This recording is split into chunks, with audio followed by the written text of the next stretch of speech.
welcome to the Gladstones house. I'm Diana, and this is my wife Nancy, and we're here with our friends Howard and Cynthia Day and their friend Karen. And we're going to invite you into our Samhain Ritual. The reason why we're hosting this today is we've missed having ritual with friends, so we wanted to feel that magic and that energy, and what a better time of year to do this than Samhain. As hopefully many of you know, Samhain is the celebration of the third harvest festival. It is the final harvest festival of the year. It is also the time when the veil between worlds is thinnest and we can communicate with our ancestors more easily. Vice versa. And vice versa. We were actually at another ritual the other day, and Baba Teddy, who is infamous in our community and is from the Grand Rapids area, talked about that maybe it's not that the veil is thinnest at this time of year, but that we finally have the time to slow down, to enjoy the fruits of our labor, and can finally actually be quiet enough that we can now hear our ancestors and hear them speak to us. So that is what I'm encouraging for us tonight. So to begin with, my wife, who is much better at this than I am, is going to cast Circle. You do not have to do the magical rock around. This is a small living room with people in it, and she's powerful enough without the walk.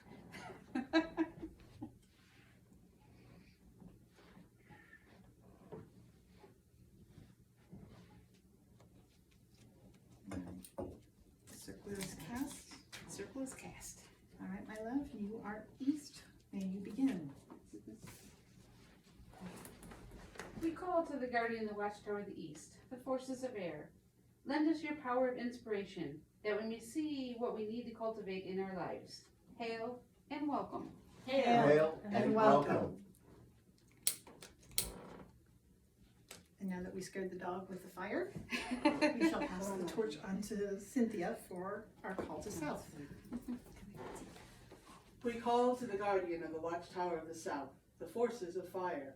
Lend us your power of determination, that we may have the will to see our intentions through. Hail and welcome. Hail and welcome.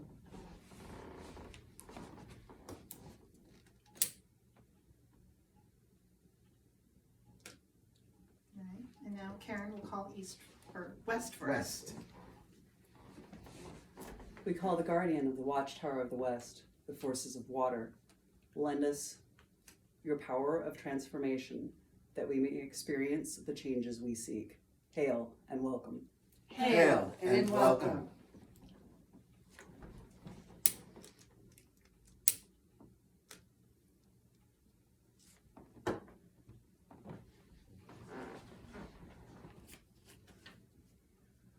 We call to the guardian of the watchtower of the north, the forces of earth. Share with us your power of growth, that we may become all we are meant to be. Hail and welcome. Hail and welcome.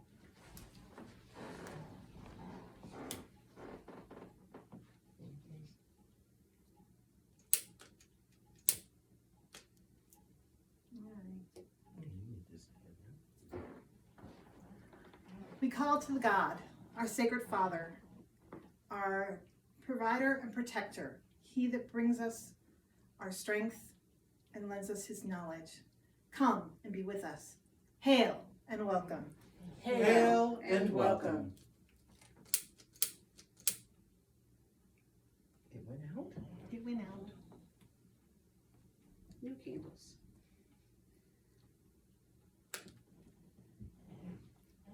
We call to the goddess, our sacred mother, our nurturer and healer, she who shares with us her magic and her wisdom, her incredible patience and her will to care for one another.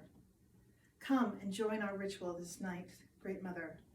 Hail and welcome. Hail and welcome.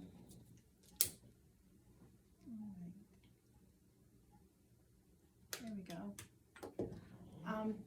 Since many of our ritual participants, mainly Cynthia, has bad knees, we're going to ask them if they want to go ahead and sit down for I would not mind. the talking bits of this. Go right ahead.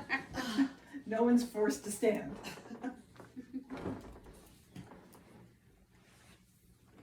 You can go in front of the camera. Uh-huh. Oh, hold the other chair over there. I was gonna say, I know me and my klutziness. Being extra careful, or I would have. I could have stood. Oh yes. But You yes. smiled and said yes. I brought you a chair. Thank you. All right.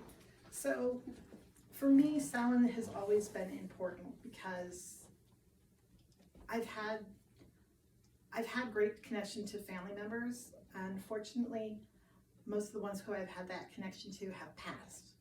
So Samhain for me was always that one time when I knew that I could still my mind enough, quiet my senses, quiet the world around me, and get that communication, get that connection back, so that I could hear what it was that they still wanted and expected from me in my life. Having since met my wife, who is a medium, I no longer have to wait once a year to talk to my ancestors. Her dead sister brings them far too often for their liking. But for me, ancestry and honoring and venerating your ancestors are important because they're the ones who have your best interests at heart. I know a lot of people work with different spirits, different guides, but here's why I think you should work with your ancestors. One, they already know you. Two, they want what's best for you because they want their line to continue. They also want their line to continue and to continue remembering them, because nothing's worse than dying and not being remembered. So connect with them as much as you can and how you can. If you don't come from a good family situation, and mine wasn't the best, there are people in my ancestry line that I really don't want to talk to, who probably don't approve of most of my current life choices. And that's perfectly fine. Just in life, you have the right to set boundaries. You don't have to talk to any ancestor you don't want to. I have friends who say, but I'm adopted, I don't know my line. I tell them that's perfectly fine, they know you. If you seek them, if you welcome them in, they'll come. They may not be a recent part of your lineage. They could be hundreds of years old. They can be from a life on a different planet. They can have taken on the shape of an animal spirit. Whatever they want to represent themselves to you as, connect. Allow them to give you the guidance and let them help you to see the bigger picture. Because while we're in these physical bodies, we're mired down in the day-to-day of life. I have to work because I have to pay bills. I have to be able to buy food because big girl likes her food. I have to have a warm house to stay in because I know like rain and I know like cold. I have to take care of my spouse and my children because that is the promise I have made and the commitments I have. So I'm so often so busy looking at the day-to-day that I forget to look broader. I forget what it is the gods have put me on this world to do, what it is they have told me is my purpose and what I'm supposed to bring to the world. And I think we as witches forget that a lot of times, that we get tied down in the day-to-day and we forget our higher selves and our higher purposes. And we look at the world and all its failings, be it the COVID pandemic, the climate change crises, the world hunger, the, oh my God, I can't get anything, it's stuck on a container ship in the ocean. And we think we're powerless. We forget that we do have power and that we can make changes, especially when it comes to how humans interact with one another. We have the power to not only create kindness in our own world, we have the power and the strength to push it out, to manifest it on a broader scale. And not to mention, we've been so focused this past year and a half on everything virtual. We forgot how to do live and how to interact with people. And you're seeing it more and more as people are coming out of their caves and starting to interact. The rudeness in this world has gone off the charts because everybody forgot how to be kind, how to be tolerant, because you didn't have to be. If there's only you and your spouse in the house and there's a dirty dish, you know it's one of two culprits, unless it's the dog. But that's a different story. But it's just, you know, if you drive on the roads nowadays, that whole, oh, I'm going to be polite and let you cut in. No, it's instant road rage. If you're standing in a grocery store aisle or checkout and it's going slow, you instantly hear people, oh, I can't believe it's this slow. Where are the workers? Why don't they hire more people? You ask the store, they say, we're trying to hire people. You ask people without a job, they say, I'm trying to get hired. I don't know what the disconnect is, but it's there. But so on this holy day for me, what I want to share with you is my hopes and my dreams that you can connect to your ancestors and they can help you to see the bigger picture, that they can help you to remember the power we all wield as witches, as practitioners of the craft, and simply as humans. Nothing brightens the place you're in faster than a smile. Nothing is more contagious than a smile and a laugh. So on this holy day, remember that and put them to good use.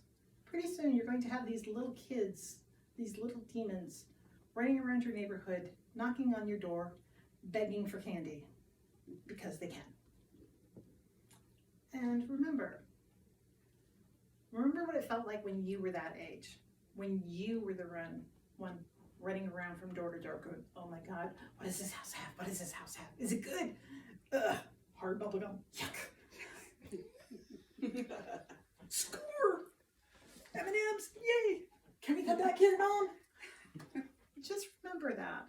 And remember that euphoria and that feeling, and let that shine through your face. Give them a smile. Enjoy them.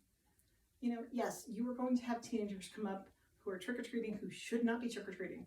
Yes, you are going to have adults. I've had one smoking a cigarette and drinking a can of beer come up with a trick-or-treat bag asking for candy. Don't judge. You don't know what they're going through that they feel they need to do this. You know? I think they have a sick kid at home even. You never know. You never know. Don't presume you know someone else's life. Instead, the best you can do is tell them God is blessed. God's blessed. God bless. Whatever form you want to bless them with. Assume positive intent. Assume the best of people. Give them the benefit of the doubt. And even if it doesn't make their day better, it will make yours. All right. So in the tradition of the eclectic Wiccan that my wife and I typically have ritual with, thus ends the preachy part, and now comes the great symbolic. And for those of you who don't know us and are going, but wait a minute, it's the great rite is typically between a girl and a boy. We know that. Trust us, we know that. In today's episode, I shall be playing the boy. Next time it's her turn. You didn't print out the words.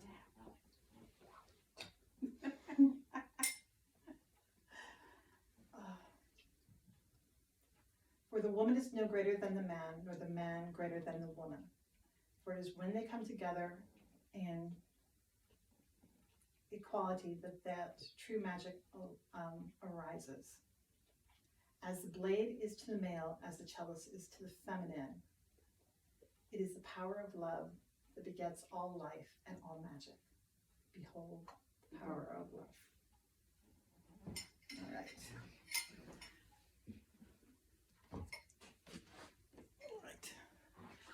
For those of you wondering what the heck we're doing, this is a ceremony called cake snail. Yes, Dibby. It is by her sacrifice and his loss that we may live and have power. Yeah. I forgot to print things out for my wife. It's been a year and a half. Mr. Howard, may you never hunger. May you never hunger. Miss Karen, may you never hunger. Miss Cynthia. May you never thirst. May you never thirst. May you never thirst. As I trip over poor Miss Cynthia. May you never thirst. May you never thirst. All right. May you never hunger. May you never hunger. May you never thirst. May you never thirst. All right. So, explanation time for those of you who don't know why we do this. As part of this ritual, it is a blessing that we always a blessing we always give to each other. It is a true and heartfelt, sincere wish that you may never face hunger. May you never hunger for connection, for community, or for food. May you never or for learning. Mm-hmm. Well, actually, I always put learning with the thirst. May you never thirst. May you never be without water, without substance. May you never thirst for understanding, forgiveness, and intelligence. So, blessed be. Blessed be. Blessed be.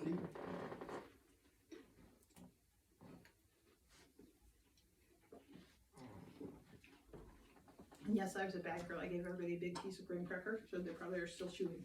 All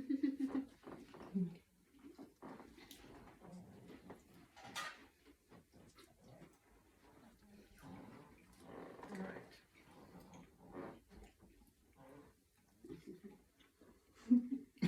It's fine. You're fine. We are now going to begin our release. We always release in the opposite order in which we call, so we will start with the release of the goddess. Sacred Mother, thank you for joining us in our rite this day. Thank you for guiding and blessing our lives, for giving birth to us and our ancestors that we may connect to this day. Go if you must, stay if you will. Hail and farewell. Hail and farewell.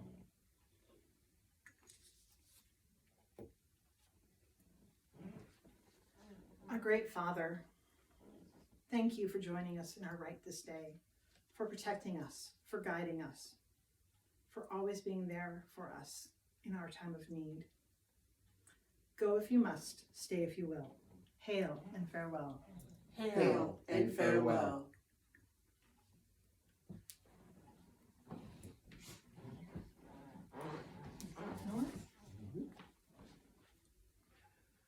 To the guardian of the watchtower of the north, the forces of earth, thank you for lending us your power of growth, helping us to become all that we are meant to be.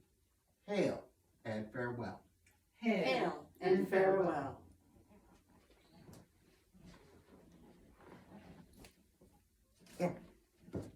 Oops. Sorry. It's been way too long. Yes. To the guardian of the watchtower of the west, the forces of water, thank you for lending us your power of transformation, helping us to experience the changes we seek. Hail and farewell. Hail and farewell.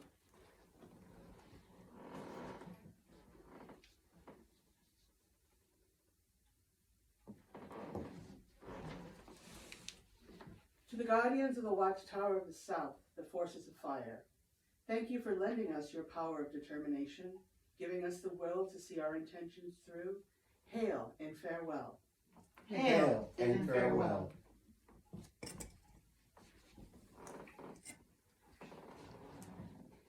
To the guardian of the watchtower of the east, the forces of air, thank you for lending us your power of inspiration, allowing us to see what we need to cultivate in our lives. Hail and farewell. Hail and farewell. Right. Long ago, before the time of COVID, now would be the time we would join hands and give each other a little kiss on the hand as we would say, may the circle be open but never broken. Unfortunately, COVID broke many of us. So instead, we will simply say that to each other without the kiss. May the circle be open but never broken. May the circle be open but never broken.